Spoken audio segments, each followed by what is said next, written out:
What's up, everybody? This is David Daniels. Thank you for joining us on the first ever Red Dirt University podcast here with Mr. Kenny Feidler. And I said it right. Yeah, Good to see you, buddy. What's been going on, man? not much. It's kind of been slim pickings here lately. Yeah. Just kind of taking shows when and where we can. No, I get it, man. That's it's been a challenge. Are you having to kind of travel? What's the restrictions like where you're at? I'm up here in western South Dakota, and it's like completely opened up. I mean, Okay. nothing up here. Yeah. And but we don't play around this way a whole lot either. We kind of like to go down south, and Right. You play your backyard enough, and it's not really a big deal to do it anymore. I get it. I get it. We've done a few over in Wyoming, and just kind of skirting around Wyoming, Montana. So that's kind of been the route we've been going here lately.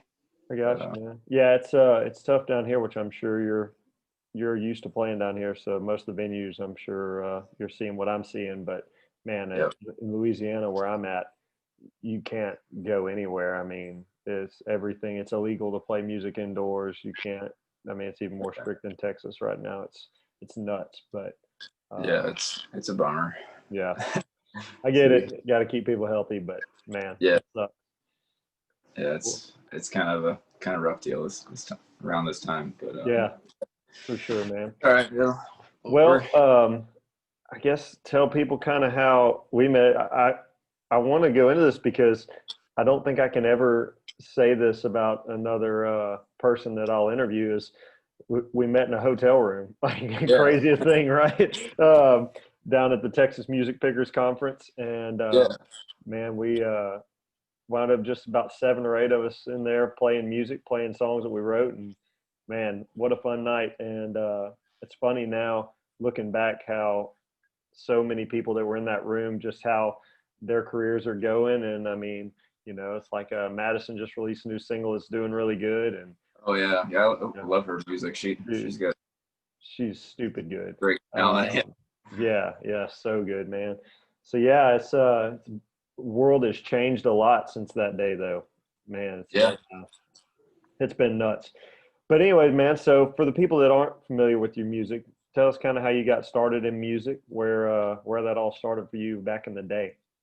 Yeah, I went to school down in Northwest Oklahoma, and I was down there college rodeoing, and I kind of just started writing songs, a lot of rodeo songs and stuff like that, and just stuff to play at parties. I never really took it serious or anything, and then I kind of just kept doing it, and got to where I was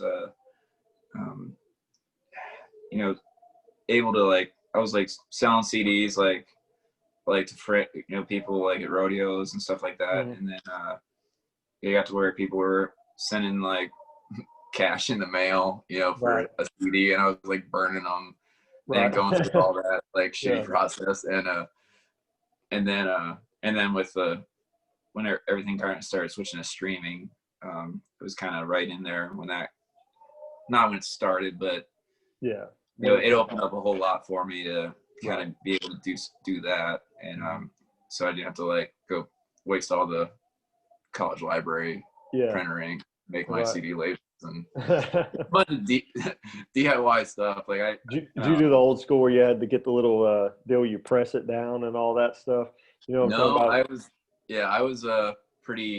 I was just cutting mine out with scissors, and it was rough. But I was doing that, and I kind of just got it in it at the right time, and it was kind of like one of those neat kind of grassroots thing, because a lot of those old recordings, I just recorded at my house, without any knowledge, really poor guitar skills, way worse than I am now. Right. And but I was just enough to write music, And I think it was kind of cool for some folks just because it was like you could tell it's homemade, like for sure. Yeah. And it's kind of neat, the novelty of that, I guess, on top of the songs. But I think the songs, some, a bunch of them kind of stand up to it, and we play them, in our sets now, even that old stuff. So yeah, that's a roundabout way how it kind of got going. I got you. Yeah, people, I think, especially as musicians,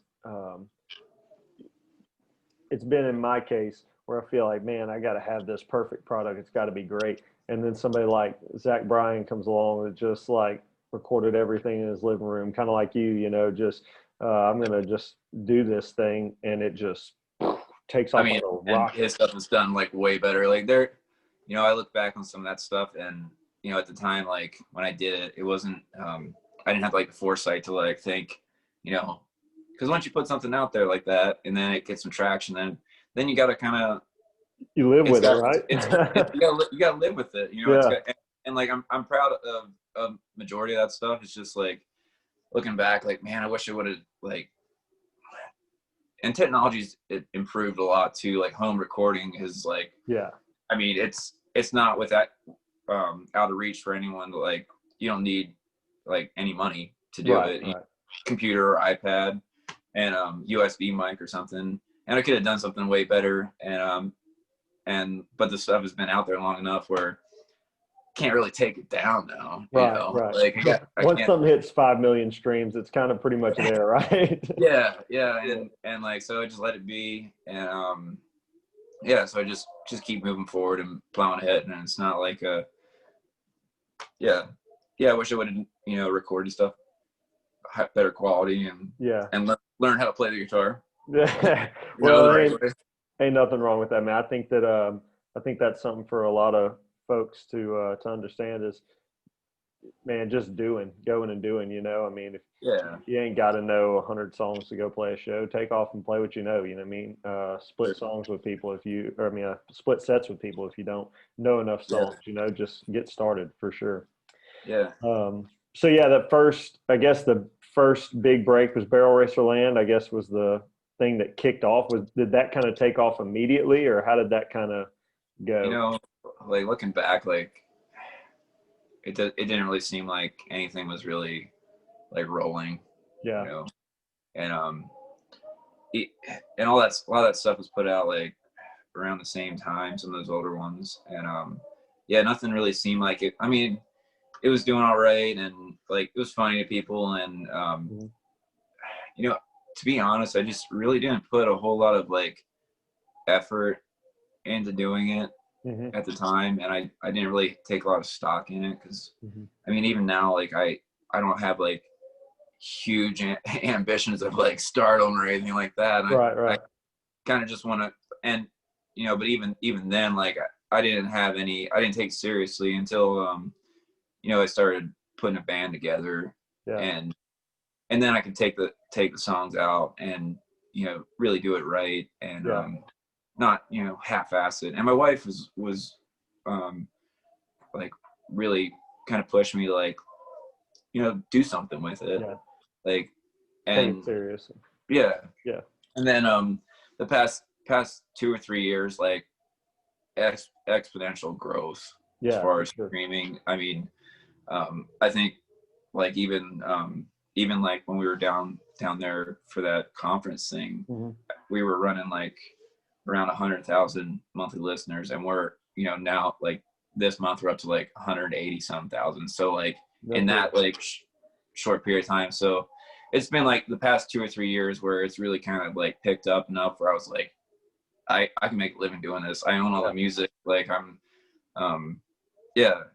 and it's time to like put my effort, like all my effort into it, instead of like working 60 hours a week and going out and playing. Like if I put the effort into it and put some love behind it, really try to give it a go.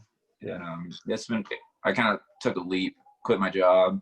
My wife stays home with our kids, and so like I had to, like, up to this point, I wanted to make sure that I could take care of health insurance and mortgage and cover the stuff, and then like this winter it kind of like came to the point where I was like, if I could just, even if I need to make, go out and play, 2 or 3 more shows. So we're not touring like a lot. Like we don't, we do a lot of down and backs, and for as many listeners as we have, we just like, I do all the booking, which I hate doing. I really despise it. And, but we don't play that much. So like income wise, like the touring doesn't really support us personally. But the streaming stuff does. But I can tell when I go out there, and even if I'm going out and doing solo stuff, it really you can see that growth. With stuff on social media, and then even with the streaming and stuff, like even the optics of people see that you're out there, trying to do it, that makes a difference, I think. Yeah, I've got a background on my phone. It's kind of funny. A lot of people don't get it, but I've got a picture, Instagram post that Co made right after Noise Complaint came out. He was like building a road, right? So like right after his, big breakthrough record or whatever, he was a construction worker on the roads. It just I got one to top it. Not that like I haven't seen like an 8th SSS, but up till like the past 3 years, I've been like cleaning feedlots and hauling shit. Yeah, exactly. So, like, exactly. Like staying humble, man. Like it's one of those things. Like it's definitely one of those things. Like you can put a lot of work into it, and like I know that like I'm lucky that it worked out. Because that doesn't come along for everyone, despite the hard work put in. Right. So like, I really try not to take it for granted, not just for like my family's sake, but like I'm sure there's people that are like, how's this guy doing this? And are like, and so I don't want to like waste it. And I'm definitely like appreciative and thankful, because I know I'm lucky, and it doesn't happen for everyone. So pretty fortunate spot. That's I think the biggest key to people being successful, man, is being appreciative and appreciating the little things. I mean, it kind of made me laugh, and I won't name any names, but there was a guy when we were down at that conference who was kind of an up and comer and is, kind of doing some stuff, but he thought he was way better than he is right now, and just kind of, I don't know, struck me as kind of guy just too good to talk to anybody, kind of stayed in his own clique. And then you got Casey Donahue over there, like sitting on the floor with kids 3 hours before he talks, signing guitars and playing songs and stuff. And you kind of see the difference in who's, Casey built a career before all of the socials really drove things. And, it was those one-on-one interactions time and time again. And you can see that play out, in I think that's such an important part of playing music. Is making those connections. Like my favorite band is Lucero, and I don't know if you've ever like listened to those guys at all. Very little, but some, yeah. But you go to their shows, and they're hanging out. They'll be out there drinking beer, and I mean, like they headline like Mile Zero Fest. Like they're a big act. Yeah. And it's not below those guys, and they give everybody their time, and I think it's important if you, I know it's at certain levels, a lot of those guys can't give everybody their time. Yeah. But I think it definitely makes a difference if you at least attempt to or try to give your best time. And at this stage, like I can go.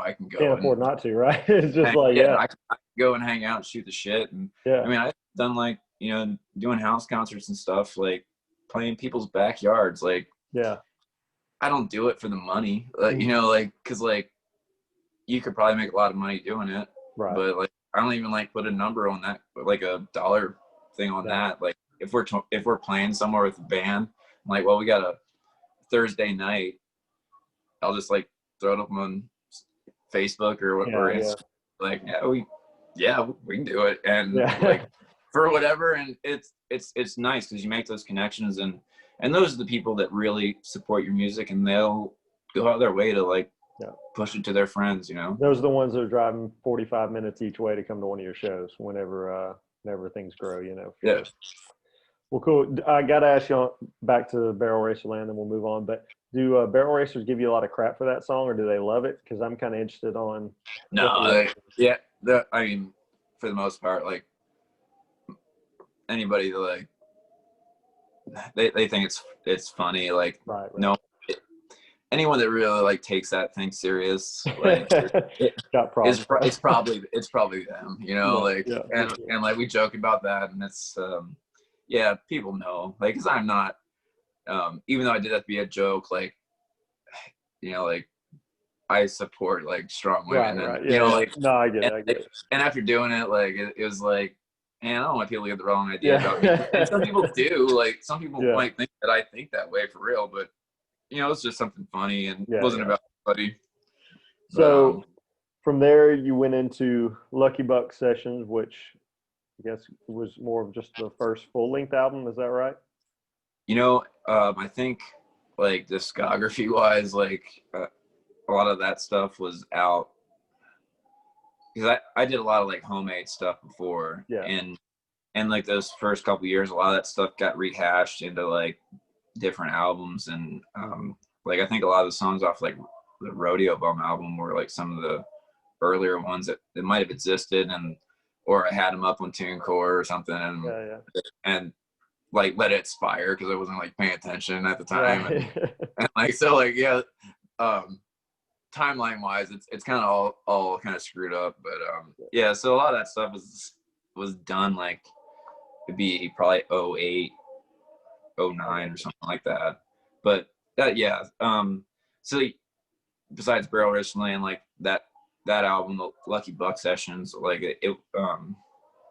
it's done you know the next best, like as far as all those songs, and like Cowboy Shit I think has like 2 million some streams, and Yeah. all the other songs on there are, you know, 600,000-700,000 or something like that on Spotify. And I don't have like the stats Yeah. for everything, you know, Yeah. like Spotify does do a really good job of They do. providing your analytics and stuff like that.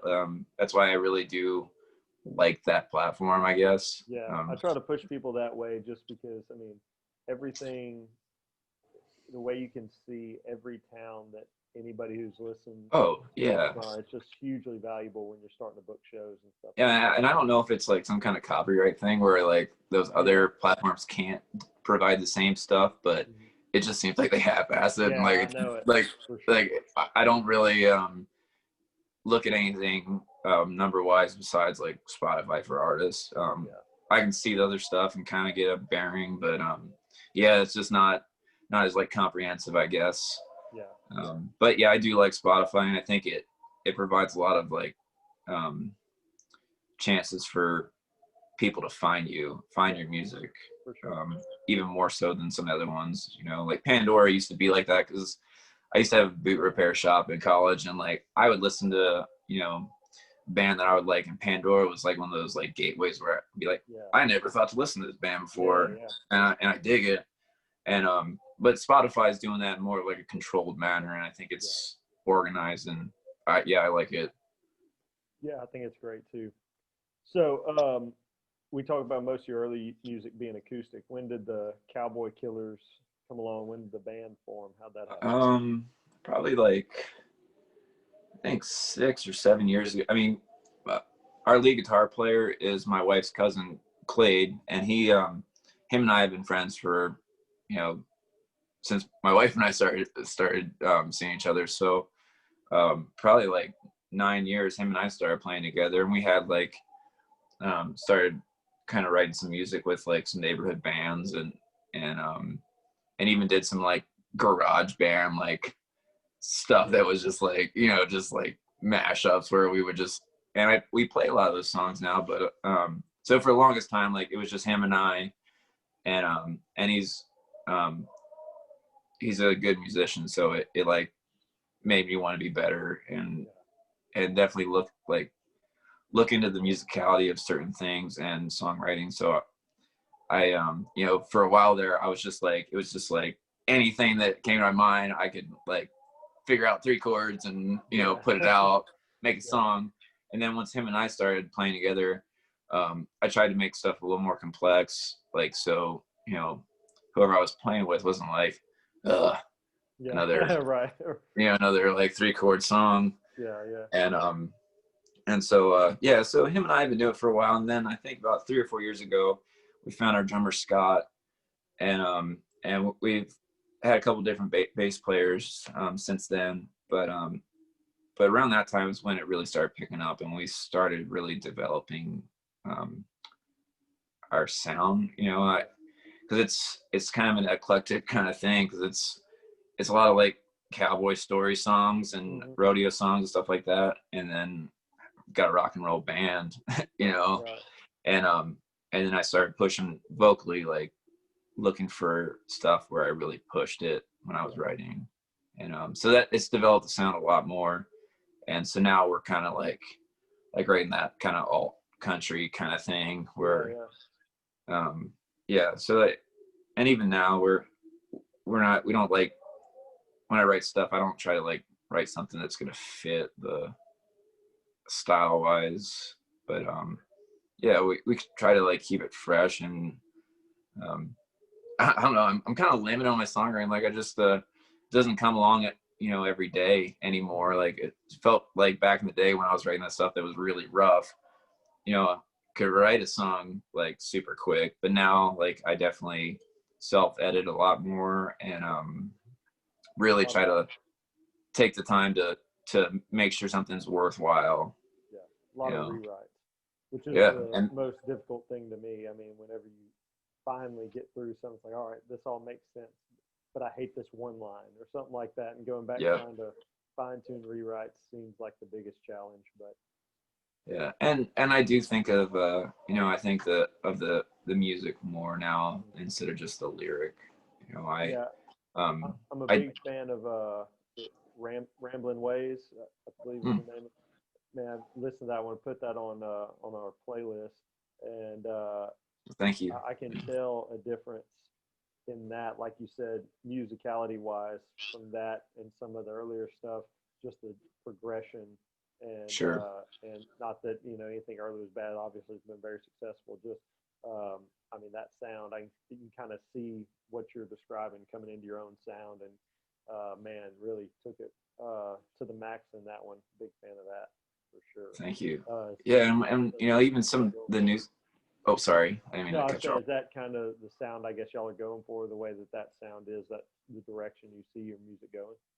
Yeah, and when we did that album, that was the first time for me doing anything in a studio, and like that whole album, besides some overdubs on solos, it's all live, Yeah. Okay. which um, we did with our friend up here in Spearfish, South Dakota, and who plays pedal steel with us from time to time, and yeah, when it was my first like experience doing it, and we kind of we were sitting on a lot of those songs for quite a while.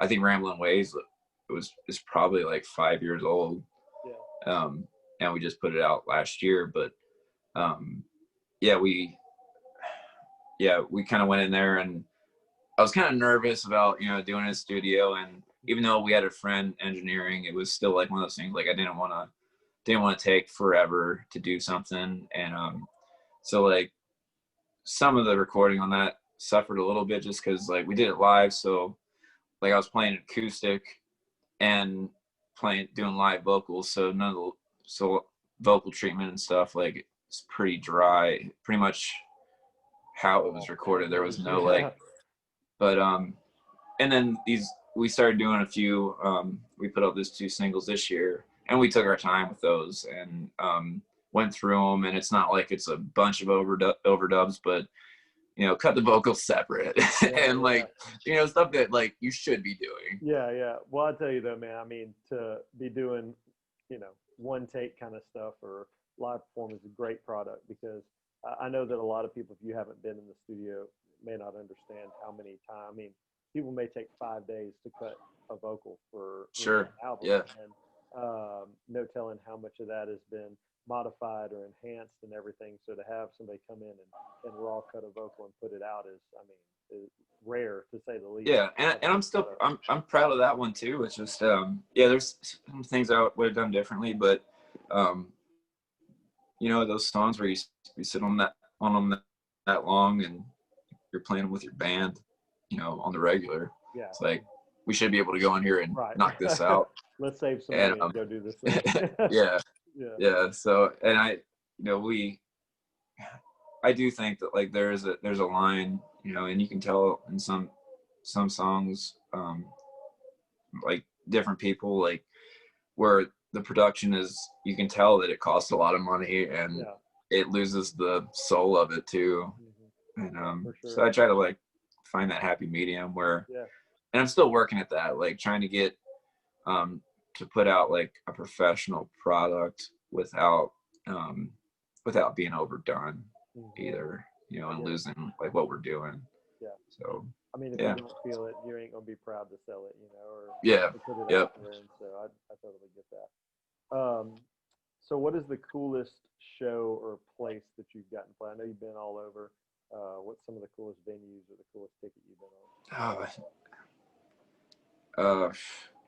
Like, and like I said, like we haven't really played a ton of places, like we do a thing over at in New River, Arizona, at the Roadrunner Saloon, which is kind of cool. It's like an outdoor stage, and they have like a bull ride and they do before their concert.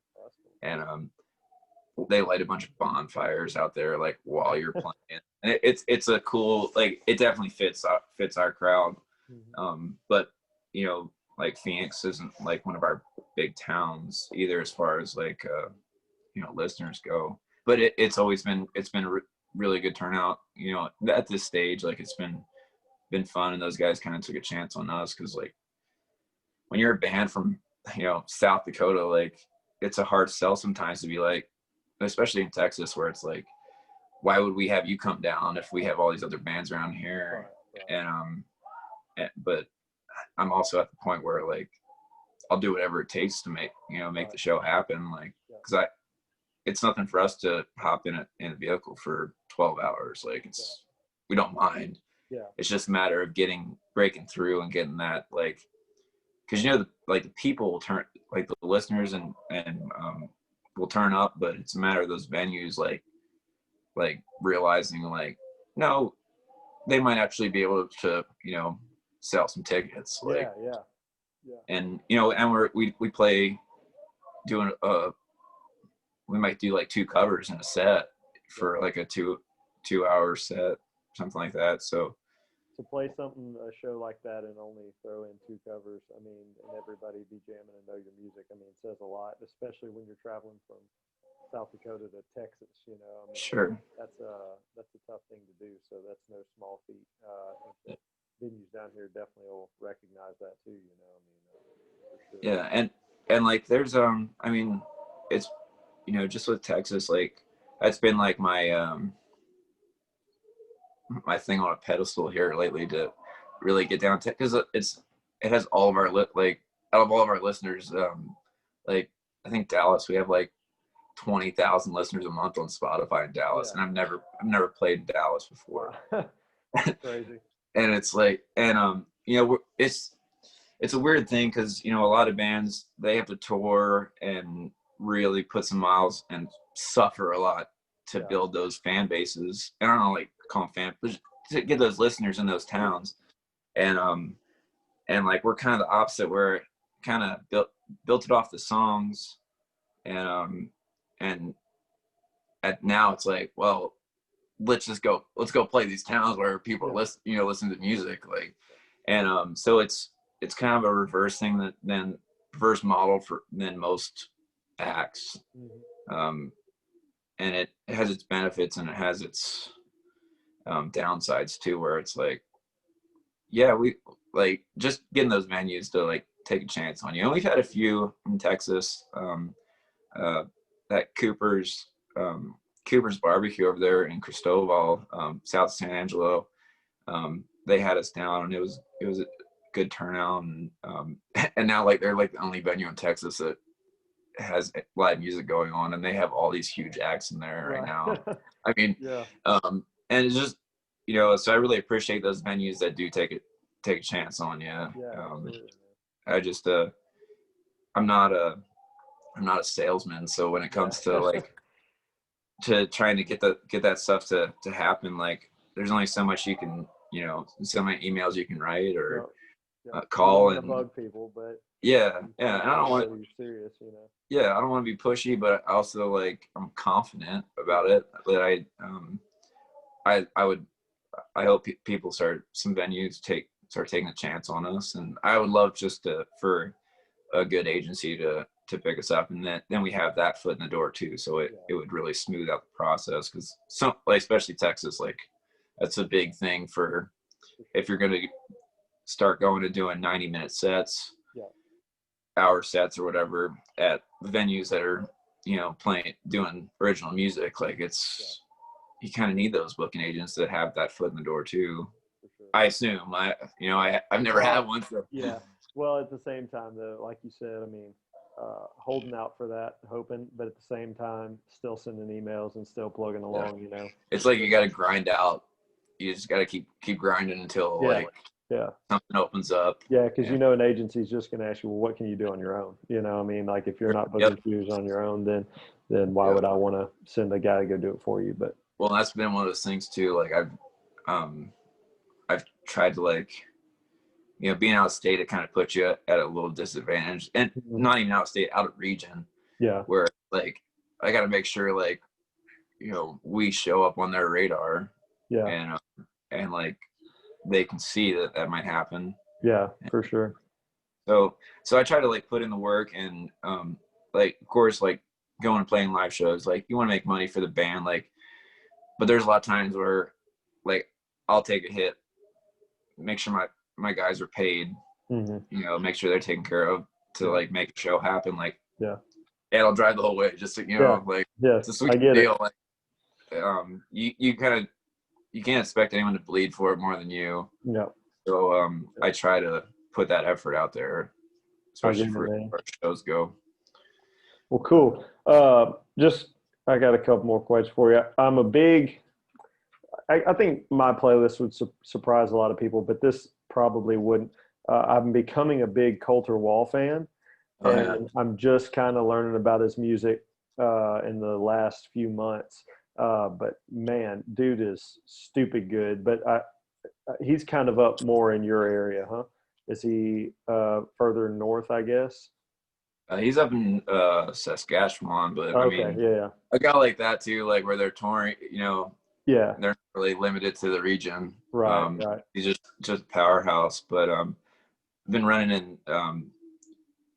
I think this year we're starting to do stuff with this Outside Circle show, which does a lot with cowboy music and in Elko, and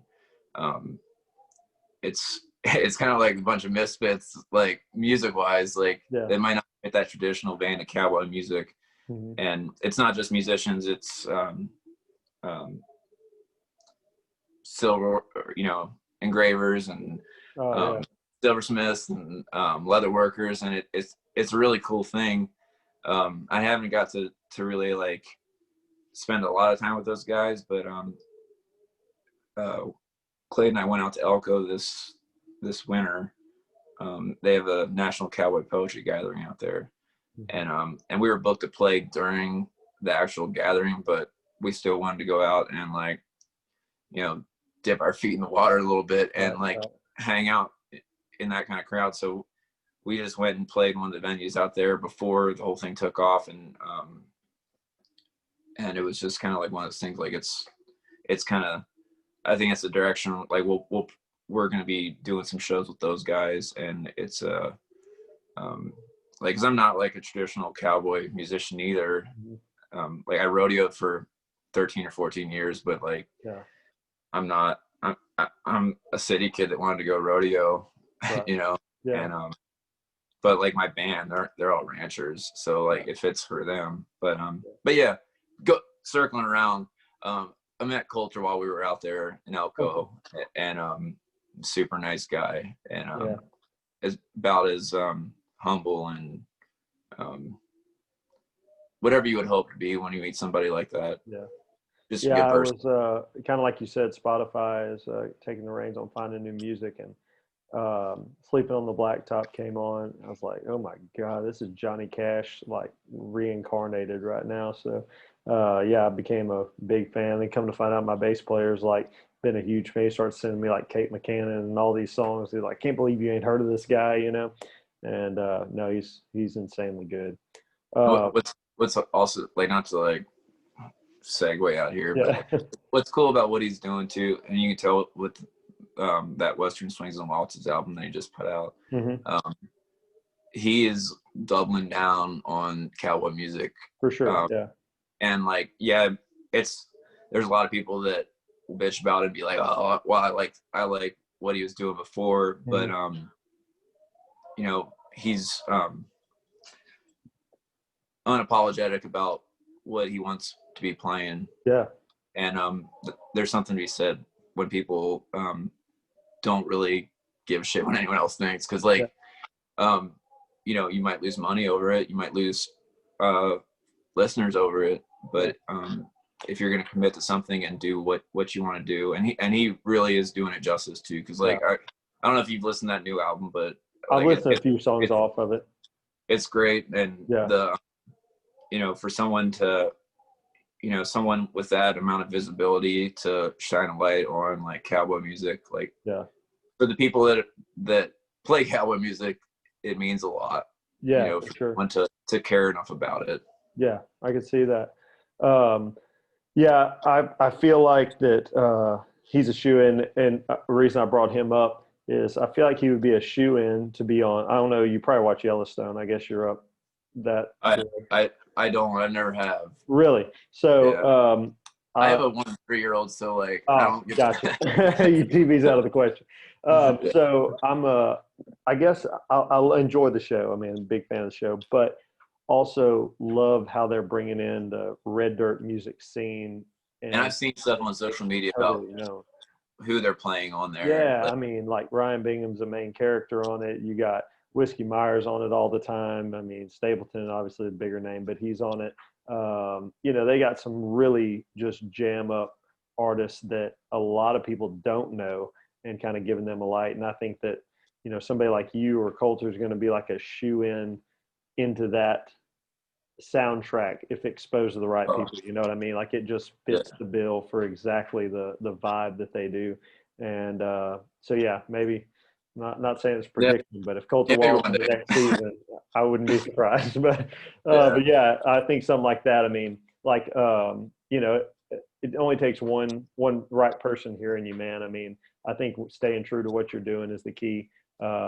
You know, like sure. Rogan freaking tweeted out about Coulter and his socials like went through the roof. Like he just screenshotted listening to one of his songs and it just went nuts, you know. Well, and that's the other thing Uh, too. Like the landscape right now, like there's a lot of those like you know, radio guys and older acts that will bitch about like the landscape and the yeah, money not being right.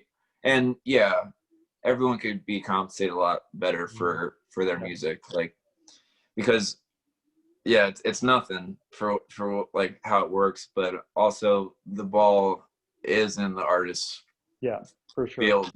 And like even at that conference deal, um, when you listen to the radio people, like whenever they would talk, you're like, are you even relevant anymore? Yeah. Are you even Like listening to what you're saying right now? yeah, yeah, Yeah, and it's not to be like, because I know like it does make it different, and Texas radio is different than a lot of other places, but yeah, I feel it's, as far as the rest of the country goes, it's fairly irrelevant. Like yeah, it's just not like, because there's so much money, and then to hear like how the money that has to be exchanged for that promotion right. to take place, Yeah, it just feels like a dirty, like makes it so much dirtier, and you're yes, like, I don't want to have any part of that, I guess. Like exactly, exactly.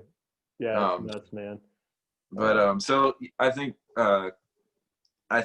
the ball is in the artist court. Like For they, sure. you know, I you mean, can, you're somebody like you, me. I mean, any of these guys who have had one big moment where they've been found by the right person, sure. um, it, you're never going to have that selling CDs out of the back of your truck at rodeos. Like, you know, I mean, until you're Yep. signed to a record back in the day, Yep.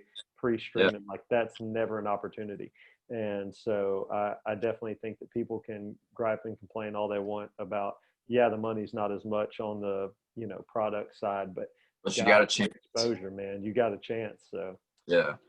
well, And dude, yeah, like all those you know, there's and it, like I'm not really a big fan of like the super like YouTube stars and like that kind of yeah, stuff. Like, yeah, yeah, like, and yeah, even though like we've had a bunch of stuff like did fine on YouTube and stuff like mhm, that, it's also like it's like finding that like that that point of self-respect yeah, between the American Idol kind of yeah, thing and you know the guy that hunkered down in his house yeah, making his music and like right, so like yeah it's just it's really the environment's conducive for independent artists to make a go of it and absolutely, yeah it's cool like it's I'm think we're all pretty fortunate to be making music because just imagine how many great musicians never got heard back in the day. absolutely, absolutely. You know? Well, dude, I appreciate you joining us, man. Appreciate you doing this. Let everybody know where they can find you, socials, all that. Yeah, you can get on our website at kennyfiddlermusic.com and we have, you know, all the regular stuff, tour dates, merch and stuff like there. And then on Spotify, it's just under Kenny Fiddler. And That's at Kenny, FDIDLER. yep. Yeah. And then Facebook, our band page is at Kenny Fiddler and the Cowboy Killers. So yeah, it's too late in the game to like change the No, I band, get it. but I'm not like one of those guys that likes to be like it's about me. So like when we Right, go right. tour, I try to like make sure my band like because they do a lot of work. So Absolutely. but yeah, so Dude. that's about it, I guess. Well, cool, man. Well, I appreciate it so much, dude. I've had fun visiting with you and catching up and everything. We'll have to do it again. Yeah, I'll see you soon probably, and good luck with this whole thing. So Yeah, man. I appreciate it. You too, brother. all right, And we'll like I said, we'll catch back up. Um, I don't know what the world's going to look like in the next few months, but we'll whenever we're able to, we'll get back that way. I'm going to try and make it up to. I want to go see up north before it gets too cold. I ain't been up there in a long time, so right I guess on. that way I'll look you up. We'll go have a beer or something.